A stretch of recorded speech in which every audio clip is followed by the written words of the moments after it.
We need to have an honest conversation about legitimate vaccine side effects, because denying real problems doesn't build trust, it destroys it.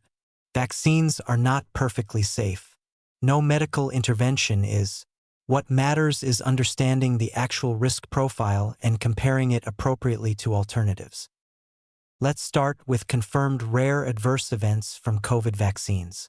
Myocarditis, inflammation of the heart muscle, occurs in roughly 1 in 10,000 to 20,000 young males after mRNA vaccination, particularly after the second dose. This was detected by surveillance systems, investigated thoroughly, and confirmed as a real association. Most cases are mild, resolve with treatment, and outcomes are generally good. Now here's the critical context.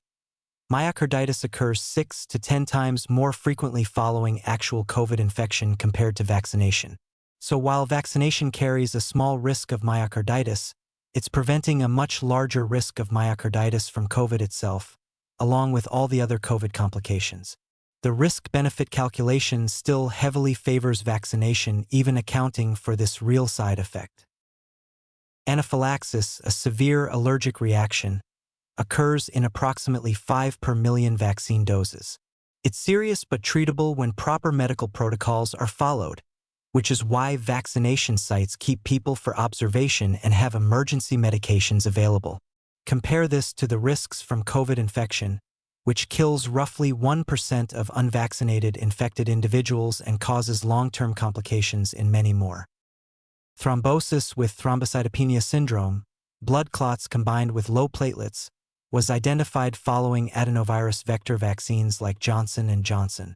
This prompted regulatory agencies to pause vaccination, investigate thoroughly, and ultimately update recommendations to prefer mRNA vaccines for most people. This is the system working as intended, detecting rare problems, investigating appropriately, and adjusting guidance based on evidence. What's important is providing accurate incidence rates with appropriate context. When someone says vaccines cause blood clots, the response shouldn't be denial. It should be, yes, adenovirus vector vaccines are associated with very rare clotting events at a rate of roughly 3 to 4 per million doses, which is why regulatory agencies have updated recommendations, and this risk is still lower than clotting risk from COVID infection itself or from many common medications like birth control pills. This honesty matters.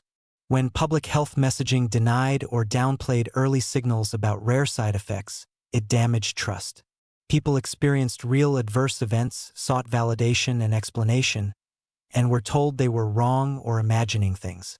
That drove them toward communities that validated their experiences, even when those communities promoted misinformation. Acknowledging rare real risks doesn't mean vaccines are unsafe overall. It means we're being honest about the complete risk profile. The fundamental question isn't whether vaccines have any risks, it's whether the benefits outweigh the risks. And for COVID vaccines, the evidence is overwhelming that they prevent far more harm than they cause. I want to share something important about people who've experienced genuine rare adverse events. Many of them, even after difficult personal experiences, still support vaccination because they understand population-level benefits. They recognize their experience was unfortunate but rare, and they don't want others to face much higher risks from COVID infection based on their atypical outcome. This is what mature risk communication looks like. Not pretending interventions are perfectly safe, but honestly discussing known risks, providing accurate frequencies, comparing to relevant alternatives, and helping people make informed decisions. When we're honest about rare problems, when we validate people's experiences, when we show that surveillance systems actually work by detecting and responding to safety signals, we build trust. The tragedy is when legitimate rare side effects get inflated into widespread dangers, or when fear of rare side effects leads people to face much larger risks from preventable diseases. A 1 in 15,000 risk of mild myocarditis is real and should be acknowledged. But it's far preferable to a 1 in 50 risk of severe COVID complications. This requires holding two ideas simultaneously.